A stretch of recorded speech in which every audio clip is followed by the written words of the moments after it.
పశ్చిమ గోదావరి జిల్లా తాడేపల్లిగూడెం పట్టణంలోని జ్యోతి స్కూల్ ఆఫ్ నర్సింగ్ కళాశాలలోని ఆర్గానిక్ ఫుడ్ ఫెస్టివల్ నిర్వహించారు. ఆర్గానిక్ ఫుడ్ పైన అవగాహన కల్పించుకునేందుకు గాను ఈ కార్యక్రమంలో నిర్వహించినట్లుగా తెలిపారు. Jyothi school of nursing correspondent Dattu Venkateswararao మాట్లాడారు. యాంత్రిక జీవితంలోని పౌష్టికాహారంపైన శ్రద్ధ కొరవడుతోందని ఆరోపించారు.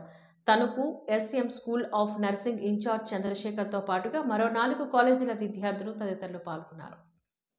మొదటి సంవత్సరంలో ఒక సబ్జెక్ట్ ఇదంతా కూడా న్యూట్రిషన్ సంబంధించి పిల్లలందరూ కూడా చదువుకుంటూ పాటు ట్రైనింగ్ వెళ్ళినప్పుడు నేర్చుకునే విషయం ఇదంతా కూడా. న్యూట్రిషన్ ఇప్పుడు పౌష్టికాహారం మీద ఇంచుమించుగా సుమారుగా 7 సంవత్సరాల నుంచి బాగా అవగాహన కలగడం స్టార్ట్ అయ్యింది. మనం ఏ ఆహారం తినాలి, ఏ ఆహారం తినకూడదు, తింటే దీనివల్ల మనకు వచ్చే లాభం ఏంటి, ఆరోగ్యానికి ఎలా ఉపయోగపడుతుందని సుమారుగా కోవిడ్ వచ్చినప్పటి నుంచి కూడా ఎక్కువ మంది ప్రజానీకం దీని మీద ఎక్కువ అవగాహన జరిగింది. అలాగే స్టూడెంట్స్ కూడా నర్సింగ్ పూర్తి అయిన తర్వాత బయటకు వెళ్తారు.